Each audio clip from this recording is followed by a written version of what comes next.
ဆိုစွာဖျားတကယ်ရဲ့နာဘကိုအထူးပဲချီးမွမ်းပါတယ်ဒီနေ့ကျွန်တော်ဝင်ရမယ့်အကြောင်းအရာတော့ကျွန်တော်တို့စီဆုတောင်းခြင်းနဲ့ပတ်သက်တဲ့အကြောင်းအရာဖြစ်ပါတယ်ကျွန်တော်တို့ဒီဆုတောင်း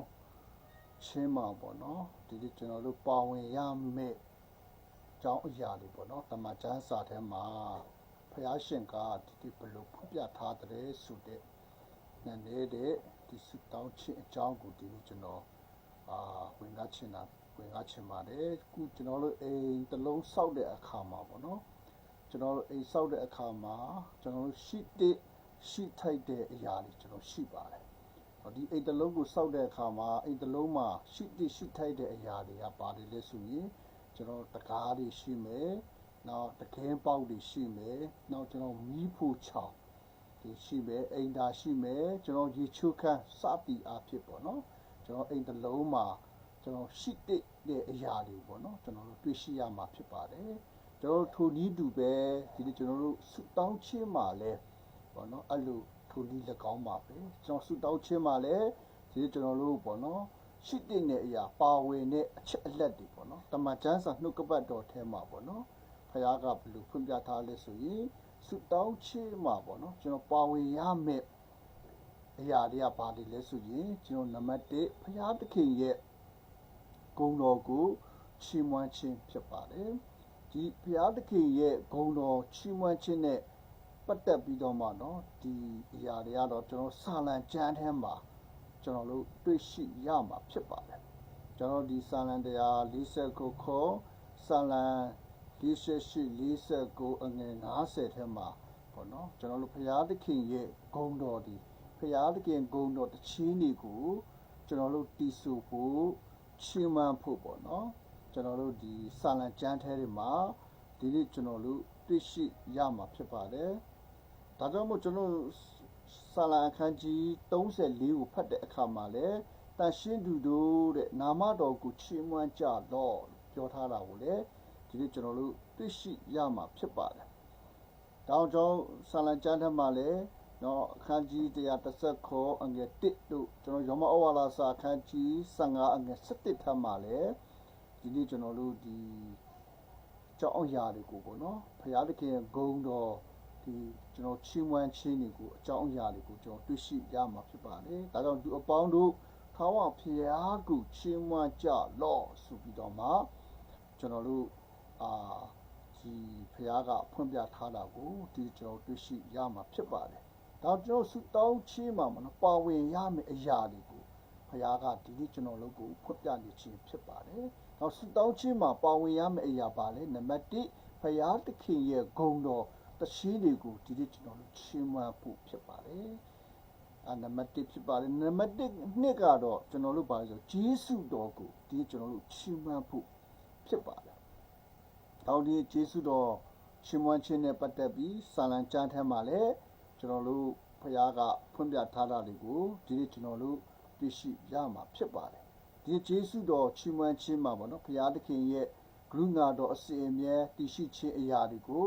ဒီကျွန်တော်တို့ချီးမွမ်းဖို့ဖြစ်တယ်ဘုရားသခင်ရဲ့ကောင်းမြတ်တော်မူခြင်းတွေနော်ဘုရားသခင်ရဲ့အံ့ဩဖွယ်အမှုတော်တွေကိုဒီနေ့ကျွန်တော်တို့ချီးမွမ်းဖို့ဖြစ်ပါတယ်နော်ဘုရားသခင်ရဲ့ကယ်တင်ခြင်းနော်ဘုရားသခင်ရဲ့ကယ်တင်ခြင်းကိုနော်ဘုရားသခင်ရဲ့ဂျေစုတော်ကြောင့်နော်ဒီကျွန်တော်တို့ဗာလဲအခမဲ့ရရှိတဲ့ကယ်တင်ခြင်းဒီအရာတွေကိုလည်းဘုရားသခင်ကိုကျေးဇူးတင်ဘုရားကိုချီးမွမ်းဖို့ဖြစ်ပါတယ်နော်သခင်ယေရှုကနော်အပြစ်ကနေတည်ခြင်းကိုအောင်မြင်တဲ့ဘုရားသခင်ဖြစ်တယ်ဆိုတာကိုလည်းဒီနေ့ကျွန်တော်တို့ကျေးဇူးတော်ကိုဒီနေ့ကျွန်တော်တို့ချီးမွမ်းခြင်းနဲ့ဒီနေ့ကျွန်တော်အသက်ရှင်ဖို့ဖြစ်တယ်ဆုတောင်းခြင်းမှာပါဝင်ရမယ့်အရာတွေဖြစ်တယ်နံပါတ်3ကဘာလဲဆိုရင်အရေးကြီးပါတယ်အဲ့ဒါကဘာလဲဆိုကျွန်တော်တို့ရဲ့အပြစ်တွေကိုကျွန်တော်တို့ဝင်ချတောင်းပန်ဖို့ဖြစ်ပါတယ်ဘာဖြစ်လို့လဲဆိုတော့ဆုတောင်းခြင်းမှာပါဝင်ရမယ့်အရာအဓိကတော့ချက်ပဲဖြစ်တယ်ဒီဆုတောင်းခြင်းမှာပေါ့နော်အသားအစီကိုဖြစ်စေတဲ့အရာကတော့အပြစ်ပဲဖြစ်ပါတယ်ဒါကြောင့်ဒီကျွန်တော်တို့ရဲ့အပြစ်တွေကိုဝင်ချတောင်းပန်ဖို့အမတန်အရေးကြီးတယ်ဆိုတာကိုဘုရားရှင်ဒီနေ့ကျွန်တော်တို့ကိုဖွင့်ပြထားတာကိုဒီကျွန်တော်တွေ့ရှိရမှာဖြစ်ပါတယ်။ဒါဆာလံ 51တစ်ထက်မှလည်းနော်ကျွန်တော်တို့ဗာတွေ့ရမယ်ဆိုရင်ကျွန်တော်တို့လူကျူးချင်းအပြစ်တွေကိုဖြေတော်မူပါဆိုပြီးတော့လေကျွန်တော်တို့ဒီကျမ်းပိုက်တွေမှာကျွန်တော်တွေ့ရမယ်စာလံ52နှစ်မှာလည်းဒုစရအချီးတွေကိုလည်းစေကြောတော်မူပါဆိုပြီးကျွန်တော်တွေ့ရမှာဖြစ်တယ်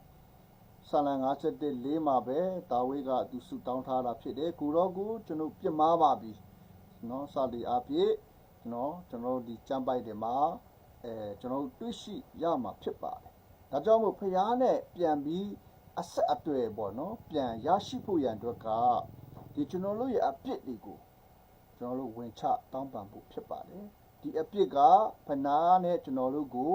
အသားစီးဖြစ်စေတဲ့အရာဖြစ်တယ်ဖျားနဲ့ကျွန်တော်တို့ကင်းကွာစေတဲ့အရာဖြစ်တယ်ဒါဒီအပြစ်ကိုနော်ဒီကျွန်တော်တို့ဘာဖြစ်လဲဝင်ချတောင်းပန်ဖို့အမှန်တန်အရေးကြီးတယ်ဆိုတာကိုဒီဆုတောင်းခြင်းမှာပါဝင်ရမယ်အကြောင်းအရာတွေပဲဖြစ်ပါတယ်နောက်ဆာလ51 5မှာဖတ်ရင်လေမွေးစကားကပင်အပြစ်ပါလည်းရှိပါတယ်တဲ့နော်အပြစ်ဆိုတာကမွေးခဲကကျွန်တော်တို့ပါလာတာဖြစ်တယ်နော်အပြစ်ဆိုတာကကျွန်တော်တို့လုတ်တက်မှအပြစ်ရှိတာမဟုတ်ဘူးနော်မွေးခဲကအမိဝမ်းထဲမှာပြိတ္တိတရှိခဲ့ရအပြစ်ကရှိပြီးသားဖြစ်ပါတယ်ဆိုတာကိုကျွန်တော်တို့ဒီစာလံထဲမှာလည်းဘုရားရှင်ကဒီကျွန်တော်တို့ဖွင့်ပြထားတာကိုတွေ့ရမယ်မဿဲခရစ်ဝင်ကျမ်း6စနစ်ကိုဖတ်တဲ့အခါမှာလည်းကျွန်တော်တို့ရဲ့အပြစ်တွေကိုလွတ်တော်မူပါဆိုပြီးတော့မှကျွန်တော်တို့ဒီကျမ်းပိုက်တွေမှာကျွန်တော်တို့တွေ့ရှိရမှာဖြစ်ပါတယ်ဒါဆုတောင်းခြင်းမှာကျွန်တော်ပါဝင်ရမယ့်အကြောင်းအရာပေါ့နော်ဒီအပြစ်ဝင်ချတောင်းပန်ခြင်းကလည်းနော်ကျွန်တော်တို့အတ္တမှာအမတန်အရေးကြီးတယ်ဆိုတာကိုဘုရားရှင်ကဒီနေ့ကျွန်တော်တို့ကိုဖွင့်ပြထားခြင်းဖြစ်ပါတယ်နံပါတ်4ချက်ကကျွန်တော်တူတပါးအတွက်နော်ကျွန်တော်ဆုတောင်းပေးဖို့ဖြစ်ပါတယ်ကျွန်တော်တူတပါးအတွက်ကိုယ့်အတွက်ပဲမဟုတ်ဘူးနော်ကိုယ့်အတွက်ပဲဆုတောင်းတာထဲနော်ကိုယ့်အတွက်ကြီးပဲဆုတောင်းပြီးတော့မှမဟုတ်ဘူးနော်ဆုတောင်းခြင်းမှာနော်ပါဝင်ရမယ်အကြောင်းအရာအဓိကအရေးကြီးတဲ့နော်အချက်လည်းဖြစ်ပါတယ်ဒီအချက်4ချက်ကဘာလဲကျွန်တော်တူတပါးအတွက်ကျွန်တော်တို့ဆုတောင်းပေးဖို့အမှန်တန်အရေးကြီးတယ်ဆိုတာကိုဘုရားကဒီနေ့ကျွန်တော်တို့ကိုဖွင့်ပြထားခြင်းဖြစ်တယ်နော်ကျွန်တော်ဘာတွေအတွက်ဆုတောင်းပေးရမလဲဆိုရင်စာလံကျွန်တော်တို့120အငယ်9 6ထဲမှာယေရုရှလင်ညီဝိမိအကြောင်းဆုတောင်းဖို့ဘုရားကဒီနေ့ကျွန်တော်တို့ကိုဖွင့်ပြထားတာဖြစ်တယ်နောက်ယေရုရှလင်ညီဝိဖို့ငြိမ်းချမ်းဖို့နော်ယေရုရှလင်မြို့တော်ကိုကျွန်တော်တို့ဆုတောင်းပေးဖို့အမှန်တန်အရေးကြီးတဲ့ဆုတောင်းကိုလည်းဘုရားရှင်ဖွင့်ပြထားခြင်းဒီနေ့ကျွန်တော်တို့တွေ့ရှိရမှာဖြစ်ပါတယ်ကျွန်တော်တို့ဒီလောကီသားများမယုံကြည်သူလောကီသားတွေအားဆိုရင်နော်ဘုရားသခင်ကိုယုံကြည်လာမယ့်အကြောင်းနော်ဘုရားကိုတွေ့ရှိလာဖို့သူတို့ဝေရင်ကဲတင်ချင်းတွေရရှိဖို့နော်ကျွန်တော်တို့ဆုတောင်းဖို့အမှန်တန်အရေးကြီးတယ်ဆိုတာကိုလည်းကျွန်တော်တို့ယောဟန်ခရစ်ဝင်ကျမ်းအခန်း20ကနေ21ကိုဖတ်တဲ့အခါမှာကျွန်တော်တို့တွေ့ရှိရမှာဖြစ်ပါတယ်ဒါကြောင့်မို့ဒီလောကီသားများနော်ကျွန်တော်တို့ဘာဖြစ်လဲကျွန်တော်တို့ယုံကြည်ရမယ့်အကြောင်းနော်ခရစ်တော်ယုံကြည်ရမယ့်အကြောင်းဘုရားကိုတွေ့ရှိဖို့ကျွန်တော်တို့ဘာဖြစ်လဲသူတို့အတွက်နော်ကျွန်တော်တို့ဆုတောင်းပေးဖို့ဒီနေ့ကျွန်တော်တို့ဘုရားကဖွင့်ပြထားတာကိုကျွန်တော်တို့တွေ့ရှိရမှာဖြစ်ပါတယ်နောက်ဆုံးတစ်ချက်ကဘာလဲဆိုရင်ကျွန်တော်တို့ယုံကြည်သူတွေနော်သူတို့တော့ဒီကျွန်တော်ရှိစေဖို့ကျွန်တော်ဆုတောင်းဖို့ဖြစ်တယ်ဒီနေ့ကျွန်တော်တို့ခရစ်တော်၌နော်ကျွန်တော်တို့ကဘာလဲယူတာလူခရီတာလူမရှိဘူးကျွန်တော်ခရစ်တော်နဲ့ကွဲပြားခြင်းမရှိဘူးနော်ခရစ်တော်၌ကျွန်တော်တို့ကခရစ်တော်ရဲ့အိမ်ကာမှာအစိတ်အပိုင်းတွေပဲဖြစ်ကြပါတယ်ဒါကြောင့်ခရစ်တော်၌ခရစ်တော်ရဲ့ခန္ဓာမှာအင်္ဂါအစိတ်ပိုင်းအသီးသီးဖြစ်တော်ကြောင့်ခရစ်တော်၌တလုံးတဝဒီနော်ကျွန်တော်တည်ရှိဖို့ရန်တွေကျွန်တော်တို့ဗာလဲဆုတောင်းဖို့ကျွန်တော်တို့ဒီယောဟန်ခရစ်ဝင်ကျမ်းခန်းကြီး7အငယ်21ထဲမှာဘုရားရှင်ကဒီနေ့ကျွန်တော်တို့ကိုဖွင့်ပြထားတာကိုဒီနေ့ကျွန်တော်တို့တွေ့ရှိရမှာဖြစ်ပါတယ်ဒါကြောင့်မို့ဒီနေ့ကျွန်တော်တို့ဆုတောင်းခြင်းမှာနော်အဓိကကျွန်တော်ပါဝင်ရမယ့်အကြောင်းအရာများအဓိကနော်တော့ချက်တွေအရေးကြီးတဲ့အချက်တွေကိုဘုရားကဒီနေ့ကျွန်တော်တို့ကိုဖွင့်ပြသွားခြင်းဖြစ်ပါတယ်။နောက်ဆုတောင်းခြင်းမှာကျွန်တော်ပါဝင်ရမယ့်အကြောင်းအရာများကဆိုရင်နံပါတ်1ဘုရားသခင်ရဲ့ဂုဏ်တော်ကိုဒီကျွန်တော်တို့ချီးမွမ်းဖို့ဖြစ်တယ်။နံပါတ်2ကဘုရားသခင်ရဲ့ကျေးဇူးတော်